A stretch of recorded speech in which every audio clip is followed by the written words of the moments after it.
right, so let's continue with the story. Gift of the Givers, the humanitarian organisation, is in KwaZulu-Natal. And to tell us more, I'm joined by Bilaal Jeewa, who joins us from Durban. Mr. Jeewa, thank you so much for your time. Which areas have you been operating in? We know that there have been floods in other provinces as well. Have you focused your efforts in KwaZulu-Natal, or have you been present in the Eastern Cape as well? No, I'm only focused on the KZN at the moment. Okay. But the floods, the right, damages are not only in the eThekwini region. Yeah. So let's start with the tornado. I mean, it is lucky, perhaps a miracle, that no one died, because it was a pretty unexpected and quite a violent weather event. Talk to me about how many people in the Inanda area where the tornado struck, how many people need shelter or other assistance this evening? We arrived this morning to conduct our assessments. We've spoken to the disaster management teams and other NGOs in the area. At first sight, when we got to Bambai, we assessed at least around 110 homes that were affected. There are other areas like Amaoti, Mziniati, Kwamashu E section that are affected, which we will visit tomorrow. For now, the Gift of the Givers has rolled out food hampers in the Bambai area, and we're looking at other areas tomorrow to visit as well. And you were making the point at the start of the interview that, of course, it's not just around Durban. Inanda, we know, is in north, sort of Durban north area. There are other areas in KwaZulu-Natal. I wonder if you could talk us through those areas and where the flooding has hit hardest. Our team this afternoon visited the Oshabeni village, which is on the south coast near Port Shepstone. There were over 8 or 10 homes that were affected, and later on this afternoon I got a call for another 20 homes that were affected. So we're looking at those areas as well.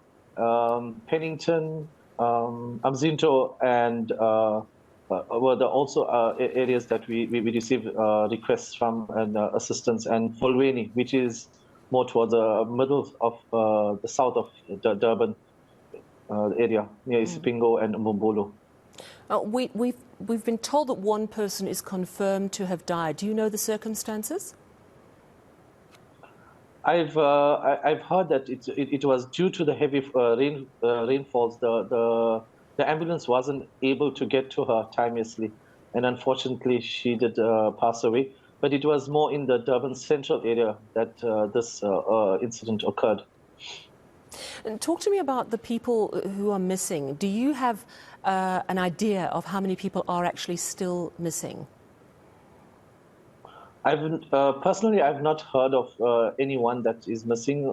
We've spoken to community leaders and disaster management teams, and I've even phoned the eThekwini Metro search and rescue teams, and they told me they haven't heard of anything, or they haven't got any reports of anyone that is missing.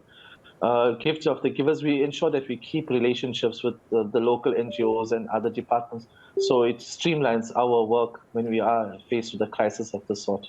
Yeah, and sadly, I think that organisations such as yourselves are getting more and more used to these extreme weather events. Of course, this is nothing compared. I mean, it's still quite devastating, but it's nothing at all as serious compared to the April floods in KwaZulu-Natal last year.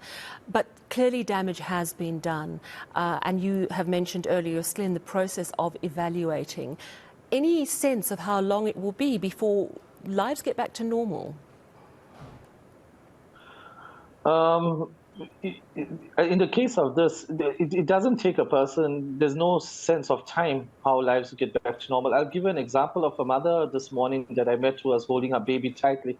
And we asked her, how is she doing? And she said, I've never witnessed anything like this. I held my baby and I ran home, and I hope that if I get home, at least if I'm going to die, I'll die in my home.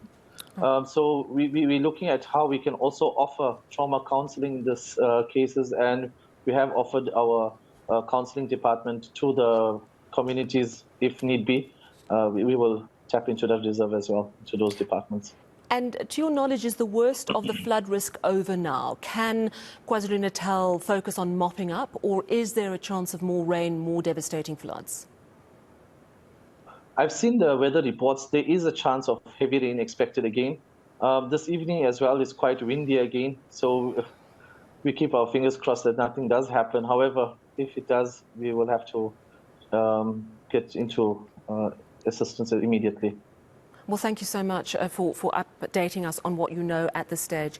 We do appreciate your time this evening. Bilaal Jeewa from the Gift of the Givers organisation. He's based in Durban, but he's explaining to us 110 homes were damaged in that tornado in Inanda yesterday. But there are a number of areas on the south coast in particular that have been impacted by the flooding. And the person who died, it was in central Durban. He's saying that reports that people are missing, there's no clarity on that. So that's the situation. And of course, areas are still being assessed.